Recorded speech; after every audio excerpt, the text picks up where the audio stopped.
sorry that I've not been on YouTube for a while. And there's I think a good reason why.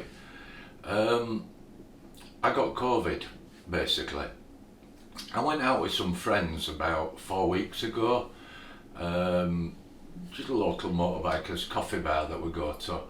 And we meet up at 8 o'clock, and I think there may be 7 or 8 of us.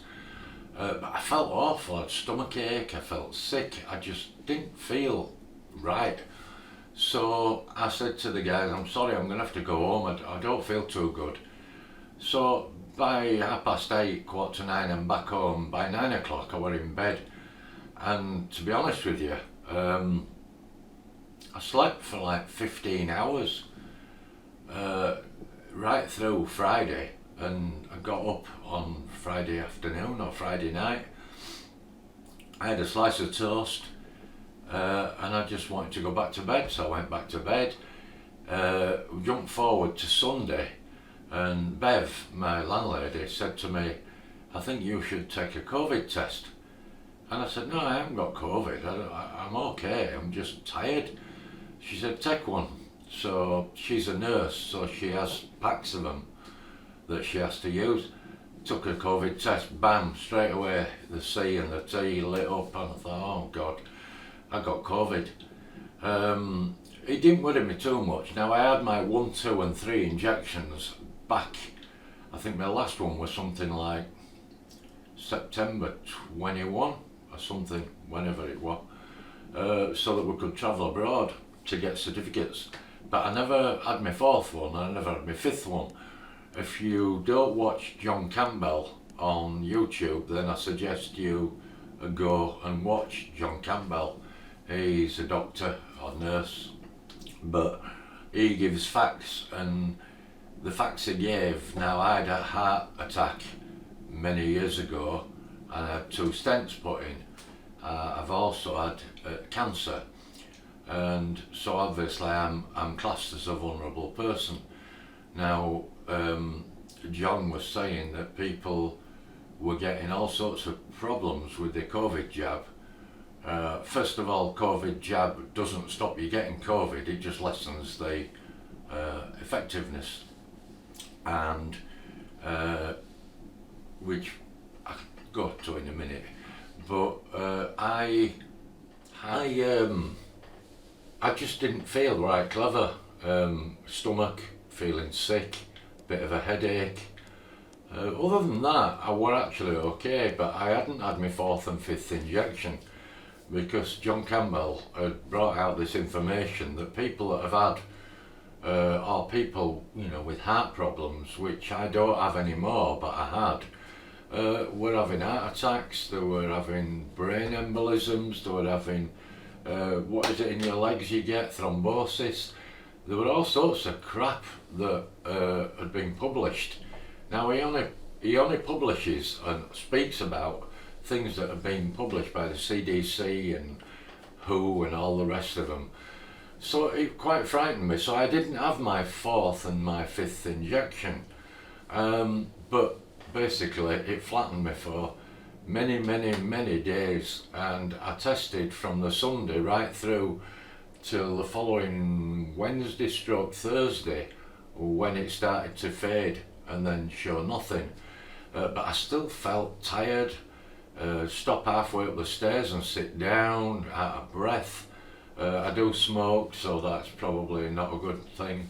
But yeah, basically, it's now 4 weeks later and I feel much better, I'm fine. I've been out pruning all sorts of stuff today on plants, and so I feel okay now. So I'm going to get back onto my project, which was the hit and miss engine, and I know I've been publishing like weekly, and then suddenly I've stopped, and that's the excuse I'm giving you as to why I've stopped. Unfortunately, my health wasn't too clever, but I feel okay now. I have been doing some little bits, and I need to get back into it and get my heart into it, my head into it. I bought a little oiler from eBay. It was £7, but it's no good. It's no good. because it needs to go in here, and it won't because of that. So I'm going to take it apart, make the bottom and the top cup in brass with a smaller diameter, and find something much smaller in diameter for the glass jar. I wanted it with the hole through, as you can see, so you can see it drip. It's a nice little thing. It's got a little lever on it and an adjuster and everything, so it'll be okay. That's something I've purchased. The other things I've done, which I'm going to be showing you in a video, is the exhaust valve with a little circlip on the top and the 45-degree cut on it, and the inlet valve. And this is my own design, and these are not silver soldered together. These are all made in one piece, as you'll see. My failures, my bloopers, and there's a few of them that I've cocked up on, but didn't cost any money.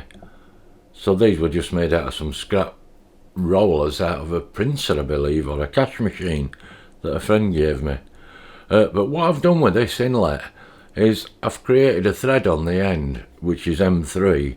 I'm going to make a knurled screw, which will make it adjustable, because I think the problem with some of these hit and miss engines is when it uses the suction to pull the valve open to draw fuel and air in, is that they sometimes don't get it right, and the spring is either too taut or too slack. So I'm making this adjustable so that you can adjust the inlet pressure. So if it's not correct, I can get it correct. Just thought I'd show you that. You'll see it in the video when I produce it. So basically that was just a general Chit Chat 7, guys.